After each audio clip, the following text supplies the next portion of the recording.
Hello guys, today we are going to look at a game between Kasparov and Ulf Andersson, and this is the fourth game.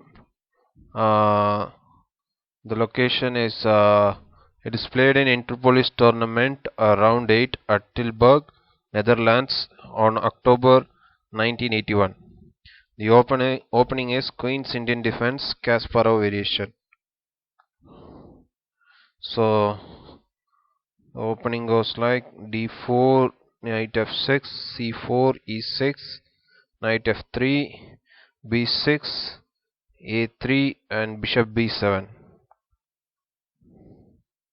And this is another Queen's Indian defense. Again, Kasparov uses his own variation. Uh, this time, his opponent chooses the standard Queen's Indian plan with the bishop at b7, but he soon decides to leave the normal lines. After knight c3, knight e4. At those times, this move seemed reasonable. Uh, After all, planting the knight at e4 and completely controlling that square is a major theme in the Queen's Indian. However, this knight move is premature. Now, after knight takes c4, bishop takes c4, knight d2. Uh, Whether the bishop retreats or is defended at e4, black is already at a disadvantage. Black's pieces will be restricted and won't be able to play an effective role. White is not trying to build a huge center with e4, but will establish an initiative on both flanks, using two strong fianchetto positions for his bishops. Bishop g6. Bishop b7 here allows white to establish a big center before activating on the flanks. If at all bishop b7 is played, then e4. If bishop b7 is played, then e4, queen f6, and d5, bishop c5, and knight f3 leaves black worrying about moves like e5 or b4. So the black's light squared bishop went to g6 and g3, knight c6. It would have been better to place the pawn at c6 uh, than at d5 and bring the knight to d7 instead. e3, a6, b4. Here the natural move bishop g2 is not as effective because the battlefield is on the queen side at the moment. The bishop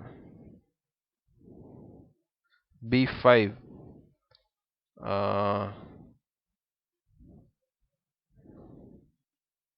and here cb5 and ab5 and bishop b2. Here bishop takes b5 falls into a trap after knight takes b4, threatens the nasty fork knight c2.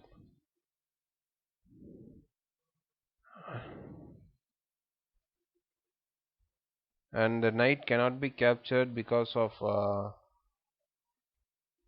the a pawn would be pinned. So it is better to develop the bishop at b2. Knight a7.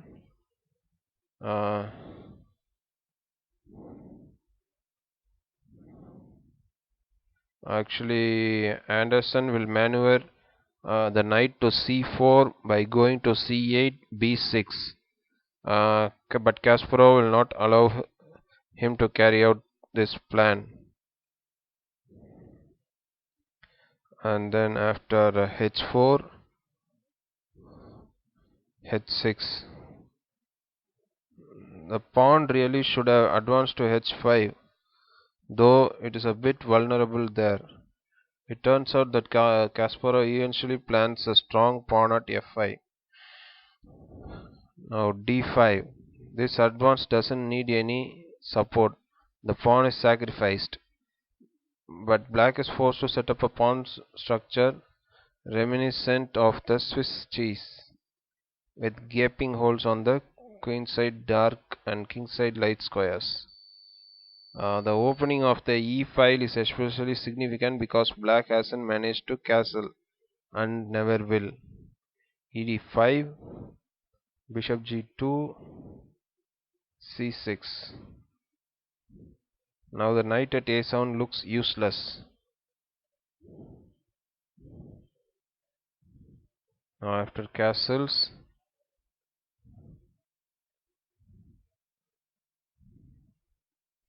now f6, rook e1. This amounts to more preparation for the central advance. Lining up the rook against an enemy king or queen is a typical Kasparov strategy. Bishop e7, queen g4, queen g4 and queen g4 and king f7.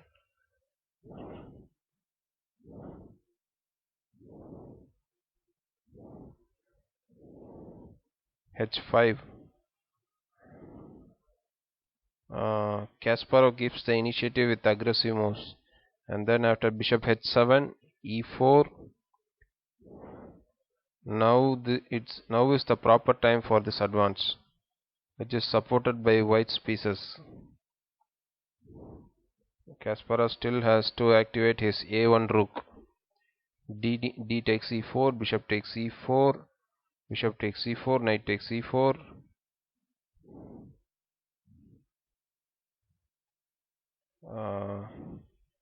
Black has a terrible pawn structure, useless pieces, and no counterplay whatsoever.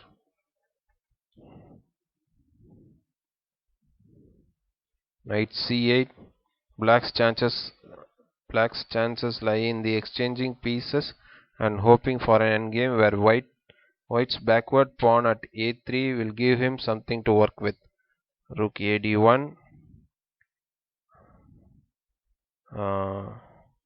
And Kasparov lines his rook against the queen, and rook a7.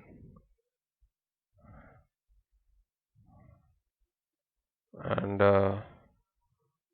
but here bishop d4 can be a decisive advantage for white, but Kasparov goes for a sacrifice. He puts knight takes f6 here.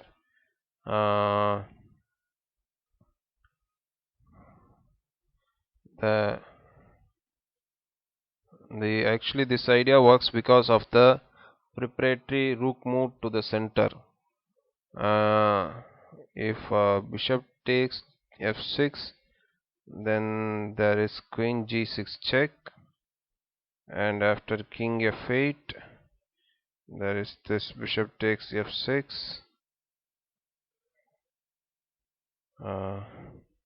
If queen takes f6, there is rook e8 mate. So after g takes f6,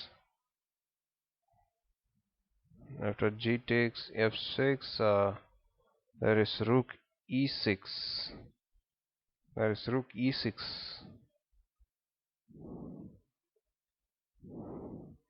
So black actually takes with the g pawn, and now queen g6 check, king f8, bishop c1.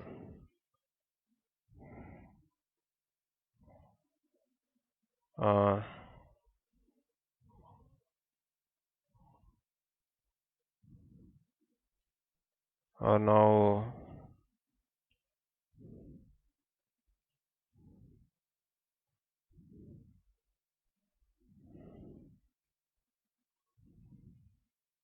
Instead, even if rook takes e7, queen takes e7, and bishop takes f6, this would have also been effective.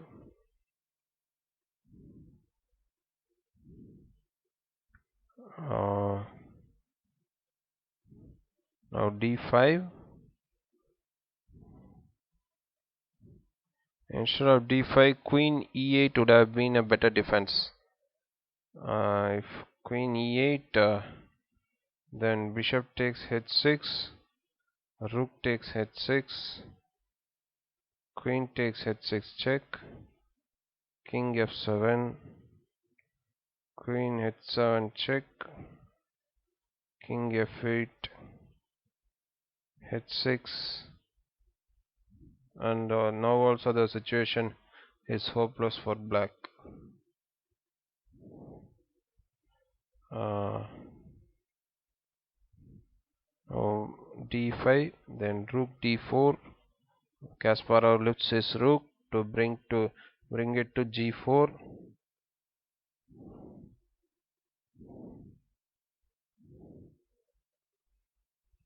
Knight d6, rook g4, and knight f7. Now bishop takes h6, king e8. If at all knight takes h6, then queen g7 check, king e8, queen takes h8 check, king d7, then queen takes h6 comes.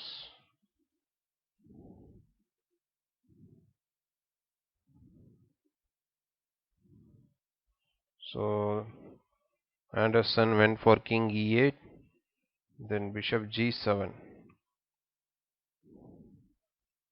bishop g7.